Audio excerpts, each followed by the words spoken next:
Hello, iBond fans. I hope this week is treating you well. So, paying taxes on iBond interest annually versus at redemption. That's what I'll be talking about in today's video. And specifically, here are the questions I'll be answering. 1.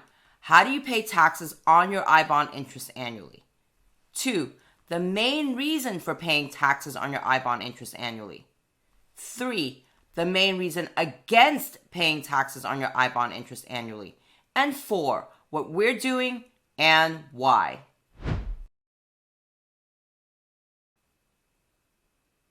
So here's a recap of key tax basics on iBond interest that some of you in the community may already know.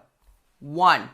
Interest earned on iBonds is subject to federal income taxes, but not to state and local income taxes. 2. Interest earned on iBonds goes on your federal income tax return on the same line with other interest income. 3. Most iBond owners choose to pay taxes on interest earned when they redeem their iBonds, the default option, rather than to pay taxes on interest earned annually. Because while your iBonds earn interest from the first month that you own them, you only get that interest when you redeem your iBonds, when you cash them out, or when they mature after their 30-year term. Meaning you will also only get a 1099 INT for your iBonds when you redeem them or when they mature. You will not get a 1099 INT every year for your iBonds, telling you how much interest you earned on them that year, even though you are earning interest on them. And that's probably why most folks put off reporting iBond interest and paying taxes on that interest until redemption or maturity. It's just easier because in order to report their iBond interest and pay taxes on that amount annually, they would have to figure out the amount of iBond interest earned every year on their own. Plus, of course, if you pay taxes on accrued interest every year, while the interest hasn't actually been paid out to you yet, you will need to find another source of cash for the yearly tax payments. Now, if you still want to pay your taxes on iBond interest every year, this is doable, and I'll show you the 2 simplest ways I've found for doing this in just a few moments. But it does create extra work every tax year, and doing it properly requires extensive and detailed tracking for as long as you hang on to those iBonds in your portfolio.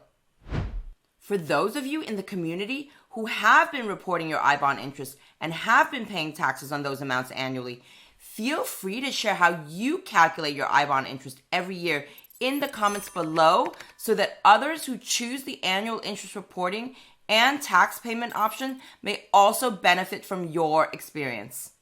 So here are the 2 ways I've found to figure out the amount of iBond interest earned annually on your own for tax reporting purposes on a yearly basis. 1. Check your Treasury Direct account every December after interest has been posted for that month. Based on our experience, interest is typically posted on the 1st of each month.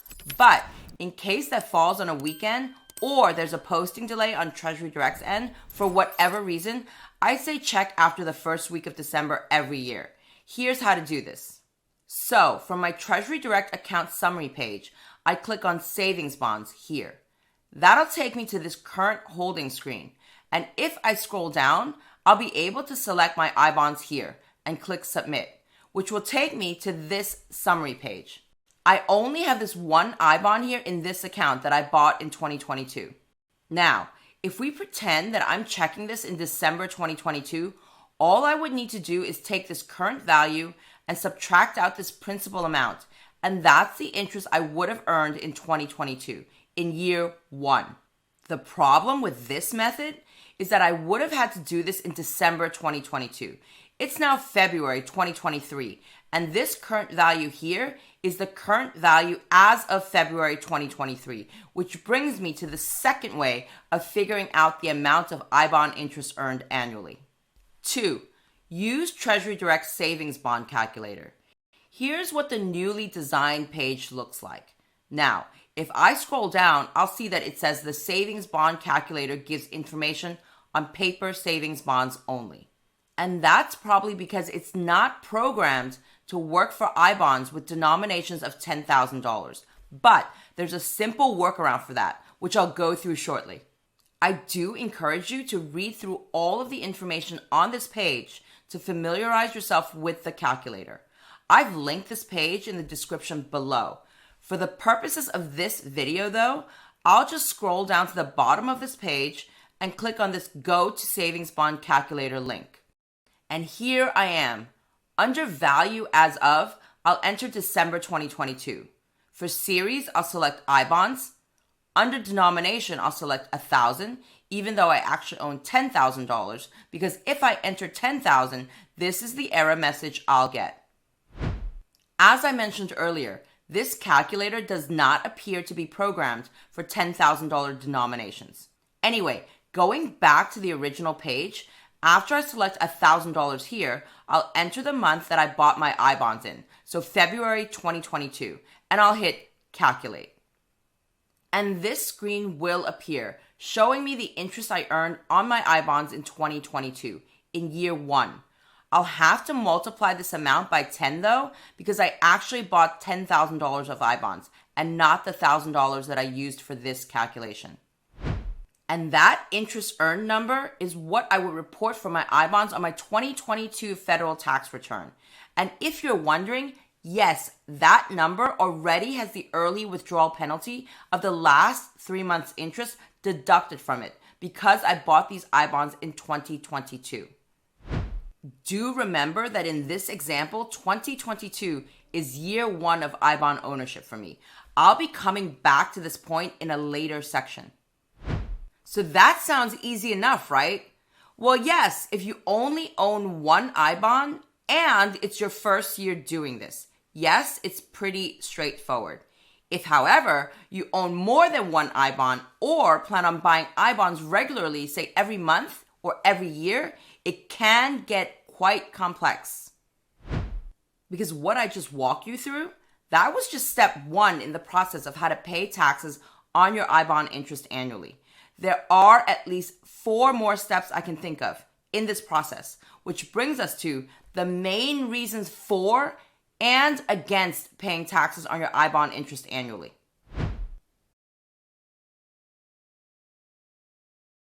The main reason for paying taxes on your I-bond interest annually, in my mind, is if you think you'll end up paying less taxes over time. This typically applies in these 2 situations. 1, the I-bonds are held in your name and you're in a low tax bracket. By reporting I-bond interest and paying the taxes due on that interest annually, it's less likely that you'll be pushed into a higher tax bracket than if you reported everything as a lump sum upon redemption, especially if you end up holding onto those I-bonds for quite a long time. 2, the I-bonds are held in the name of a child who doesn't have much, if any, other income. Because the standard deduction should more than cover the I-bond interest earned on an annual basis. And even if not, the child should presumably be in a lower tax bracket now than they would be in future years as they get older and start working.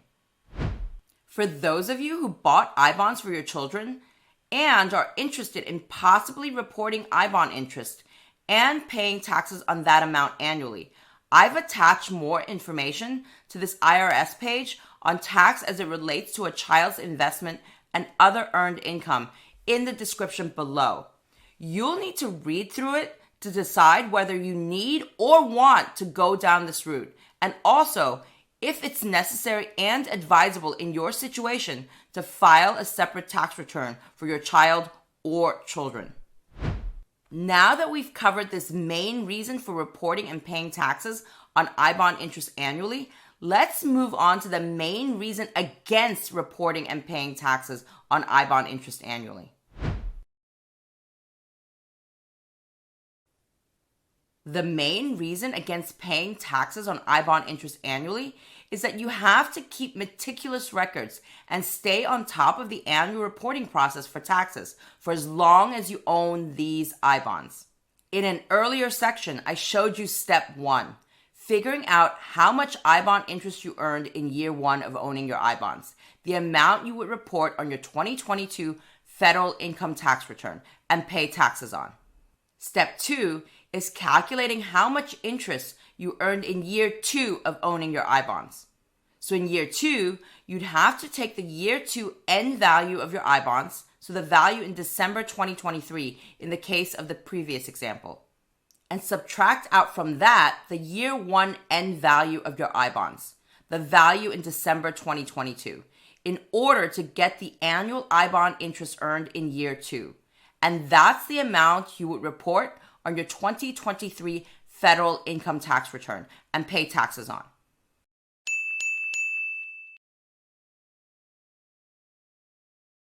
Step 3 is calculating and tracking these annual I-bond interest amounts every year until I-bond redemption or maturity so that you can report these amounts on your federal income tax return and pay taxes on them every year.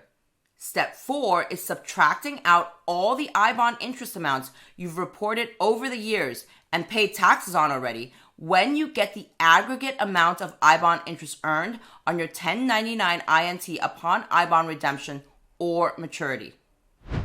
Because that 1099 that you get at the end at I-bond redemption or maturity, it will still show all the I-bond interest you've earned over the years, even though you've been reporting it on your tax return and paying taxes on those amounts annually. Meaning that if you redeem those 2022 I-bond purchases in 2042, 20 years later, when you get your 1099 INT in year 20 upon I-bond redemption, the 1099 INT that you'd get would show all the I-bond interest that you've earned over the 20 years. And from that aggregate number, you then have to subtract out all the I-bond interest that you've already reported on your tax return and paid taxes on in years 1 through 19. And if you're someone that buys I-bonds at regular intervals, say monthly or annually, let's not forget step 5. Follow steps 1 through 4 for every single I-bond that you purchase. Because according to IRS Publication 550 on investment income and expenses, you must use the same reporting methodology for all your I-bond interest. So say, for example, that you buy one $833.33 I-bond every month to get you to your annual purchase limit of $10,000 via Treasury Direct by the end of the year. That's 12 different I-bonds that you'd have to track every year for as long as you own those I-bonds. Do that again the following year, and that's 24 different I-bonds that you'd have to track. You get the point, I think, or? And if you ever want to switch from reporting and paying taxes on I-bond interest annually to reporting and paying taxes on I-bond interest upon I-bond redemption or maturity, you'd have to request permission from the IRS. And here's the process that you would need to follow. I've linked this IRS publication in the description below for those of you who are weighing the decision of whether to report and pay taxes on I-bond interest annually versus at redemption or maturity. Also keep in mind that if you use a tax advisor or tax preparer, should you ever decide to move those services to someone else while you're still holding onto your I-bonds, you'd have to make sure that your new tax advisor or tax preparer has all those old I-bond and tax records so that you don't end up paying taxes on your I-bond interest twice when you do eventually get your 1099 upon I-bond redemption or maturity. The same applies if you were to pass away. Your secondary owner or beneficiary would need to be advised of how much in taxes you've already paid on the I-bond interest that was reported annually so that they don't end up double paying. Now that we've gone through the main reasons for and against paying taxes on I-bond interest annually versus at redemption or maturity, let's talk briefly about what we're doing and why.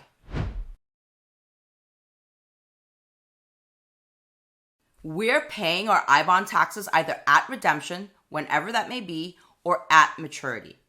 I'll be honest, I lost myself at step 3 here already, with all the numbers that need to be calculated and tracked over time if we were to pay taxes on our I-bond interest annually, especially since I expect that we'll be adding more I-bonds to our portfolio in the future. And never mind the additional fees we'd have to pay our accountant for the extra effort this would involve. Do keep in mind, though, that I'm not a tax advisor. And what's right for me may not necessarily be what's right for you. So what I've done is linked all the Treasury Direct and IRS sources that we used in this video in the description below so that you can use them as reference if you're doing your own taxes. And if you do have an accountant or other tax professional that you use, do share that information with them as well and make sure that they guide you through all the questions and concerns that you have on this topic. Now, I am curious though, what are you going to do? Pay taxes on your IBAN interest annually or at redemption? Drop a comment below and let me and the other super savers in the community know. And of course, don't forget to download your 1099s for 2022 from Treasury Direct if you're supposed to be getting one. This video here will walk you through how to do this as well as how to download your 1099s from some of the leading brokerage firms if you had reportable holdings with them last year. All right, Super Saver, as always, I hope you enjoyed this video and learned something new. And if you did, don't forget to share with those you care about and of course hit that thumbs up and see you again very soon with another brand new wealth building video.